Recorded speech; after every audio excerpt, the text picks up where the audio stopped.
Hi friends, मेरा नाम है लोकनाथ और आप सभी का स्वागत है मेरे यूट्यूब चैनल फाइनेंस की दुनिया में।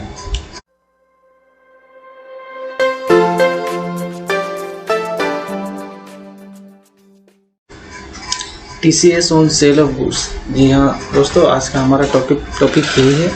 हम लोग इसी पे डिस्कस करेंगे आज कि क्या टीसीएस सेल ऑफ गुड्स पे अप्लाई हो चुका है, क्या आने वाले समय में या अगले मंथ से हम लोग टीसीएस सेल ऑफ गुड्स पे अप्लाई करेंगे या नहीं। तो आज हम इसी पे डिस्कस करते हैं। तो चलिए वीडियो को आगे बढ़ाते हैं। From 1st October 2020 every seller has to collect TCS on the sale of goods either on the consideration received against sale of goods। इसका मतलब 1 अक्टूबर 2020 से एज पर लॉ सभी सेलर को अपने सेल के अगेंस्ट में जो कलेक्शन मिल रहा है, कंसिडरेशन आ रहा है, उस पर टीसीएस कलेक्ट करना होगा। इसका मतलब ये है कि जो भी सेलर गुड सेल करता है और उसके अगेंस्ट में जो कंसिडरेशन रिसीव करता है, उस कंसिडरेशन के साथ टीसीएस कलेक्शन करना पड़ेगा। ये इसका रेट था एज पर लॉ 0.1%। बट दूसरा पॉइंट यहाँ पर है, देखिए, due to Covid relief now the rate has been fix at 0.075% till 31 March 2020। Due to Covid relief government ने रिलैक्सेशन दिया है 0.1% को रिप्लेस करके 0.075%, जो कि 31 मार्च 2021 तक लगेगा। यानी कि कोविड रिलीफ के कारण 0.1% को घटाकर 0.075% कर दिया गया 31 मार्च 2021 तक।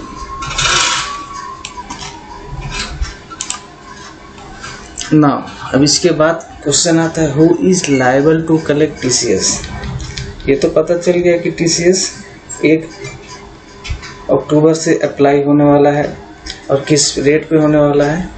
उसके बाद बड़ा क्वेश्चन आता है, किसको टीसीएस कलेक्शन करना पड़ेगा। क्या सभी सेलर को या फिर सभी परचेजर को टीसीएस कलेक्शन करना पड़ेगा। किस पे लायबल होगा, who will be liable to collect TCS, whether seller और परचेजर। तो इसका आंसर ये है, the provision of section 206(1)(s applies on seller whose turnover during the previous financial year exceeds 10 crore. इसका मतलब इसका प्रोविज़न जो है टीसीएस का, वह उन सेलर के ऊपर अप्लाई होता है जिनका टर्नओवर प्रीसीडिंग फाइनेंशियल ईयर में 10 करोड़ से ज़्यादा था। यानी कि एग्जाम्पल के लिए समझिए, अभी चल रहा है फाइनेंशियल ईयर 2021, तो अक्टूबर 2020 से 1 अक्टूबर से उन सेलर लोगों को जिनका पिछला फाइनेंशियल ईयर, यानी कि फाइनेंशियल ईयर 19-20, अभी जो चल रहा है फाइनेंशियल ईयर 20-21 चल रहा है, इसका प्रीवियस फाइनेंशियल ईयर हो गया फाइनेंशियल ईयर 19-20। तो फाइनेंशियल ईयर 19-20 में जिन लोगों का, जिन सेलरों का, जिन एंटिटीज़ का एनुअल टर्नओवर 10 करोड़ से एक्सेस था, 10 करोड़ से ज़्यादा था, उन लोगों को ऊपर यह सेक्शन 206(1)(s अप्लाई होगा। तो यहाँ पर क्वेश्चन आता है कि क्या सभी सेलरों पर ये सेक्शन अप्लाई होगा, सभी सेलरों को टीसीएस कलेक्शन करना पड़ेगा। तो यहाँ हम लोग कुछ बातें जान लेते हैं। इसमें कुछ एक्सेप्शन है, सभी सेलरों को टीसीएस कलेक्शन नहीं करना पड़ेगा। जैसे कि मैं 1 by 1 डिस्कस कर लेता हूँ। पहला number, if seller export goods outside India, वैसे सेलर जो गुड्स को एक्सपोर्ट करते हैं आउटसाइड इंडिया, वैसे सेलरों पर टीसीएस प्रोविज़न अप्लाई नहीं होगा। नंबर 2 पर है, if TDS already applies on the sale. इसका मतलब if TDS is already engage with that transaction of sale। अगर कोई एससीसी, अगर कोई सप्लायर है, अगर कोई सेलर जो गुड्स सप्लाई कर रहा है और उसमें टीडीएस ये TCS ऑलरेडी इन्वॉल्व है, वैसे केसेस में TCS अप्लाई नहीं होगा। Number 3, if TCS involve in the sale, कहने का मतलब है कुछ ऐसे जैसे कि स्क्रैप सेल होता है जिसमें TCS ऑलरेडी इन्वॉल्व होता है, तो वैसे केसेस में एक तो हो गया। 2 नंबर में हम लोग जो देखे थे कि TDS जिस पे अप्लाई रहता है ऑलरेडी, वैसे ट्रांजेक्शन पे वैसे सप्लाईज पे TCS अप्लाई नहीं होगा। और हम लोग तीसरा पॉइंट में डिस्कस कर रहे हैं कि वैसे ट्रांजेक्शन जिसमें TCS ऑलरेडी इन्वॉल्व है, जैसे कि सेल ऑफ स्क्रैप करते हैं हम लोग, तो उसमें ऑलरेडी TCS कलेक्ट करते हैं हम लोग, तो उसमें भी नहीं लगेगा। नेक्स्ट आ जाता है if seller supplying goods to any government to government sector, कहने का मतलब अगर सेलर अपने गुड्स सप्लाई कर रहे हैं गवर्नमेंट सेक्टर को, तो in that case also TCS will not be applicable. तो ये हम लोग 1 2 3 4 इन 4 कंडीशंस को छोड़कर बाकी जितने भी SCC बचे, बाकी जितने भी सप्लायर और सेलर बचते हैं, उन लोगों पर TCS अप्लाई होगा।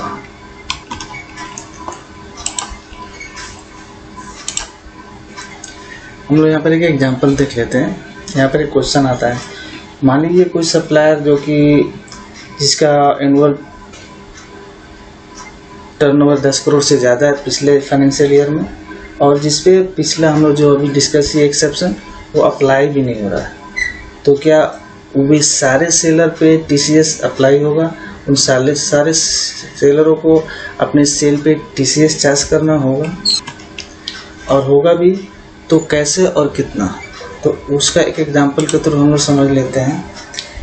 If the seller receiving sale consideration is more than 50 lakh, कहने का मतलब है अगर कोई एग्जांपल हम लोग लेते हैं कि कोई सप्लायर, कोई सेलर है जो अपना मिस्टर XY कंपनी को एक माल सप्लाई किया जिसका वैल्यू 1 करोड़ का है, मानिए उसका इनवाइसिंग 1 करोड़ का हुआ है, और उसको सेल कंसिडरेशन में एग्जांपल ले लेते हैं,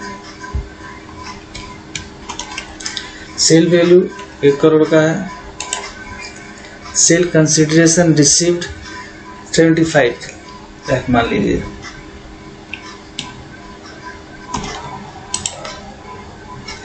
सो TDS is applicable on 1 crore minus 75 lakh, that is 25 lakh। यहाँ पे फिगरिंग कुछ गलत हुई है, हम जो बोल रहे हैं उस हिसाब से आप एग्जांपल समझिएगा। 1 करोड़ का इन्वॉइस हुआ है, सेलर ने इन्वॉइस किया है, जिसके अगेंस्ट में 75 लाख कंसिडरेशन रिसीव्ड हुआ है, तो किस अमाउंट पे TCS अप्लाई होगा? तो 1 करोड़ माइनस 75 लाख जो 25,000 अमाउंट है उस पर TCS अप्लाई होगा। तो यहाँ एग्जांपल में हम लोग देख लेते हैं, अगर किसी सेलर ने किसी को इन्वॉइस किया है जिसका इन्वॉइस वैल्यू है 75 लाख, जिसके अगेंस्ट में सेल कंसिडरेशन रिसीव्ड हुआ है 50 लाख, तो TCS अप्लाई होगा। यहाँ पे फिगरिंग गलत है, 75 लाख माइनस 25 यानी कि 25 लाख पे TCS अप्लाई होगा। तो यहाँ पर हम लोग एग्जांपल से समझ लेते हैं, अगर किसी सप्लायर ने किसी को इन्वॉइस किया जिसका इन्वॉइस वैल्यू 75 लाख है,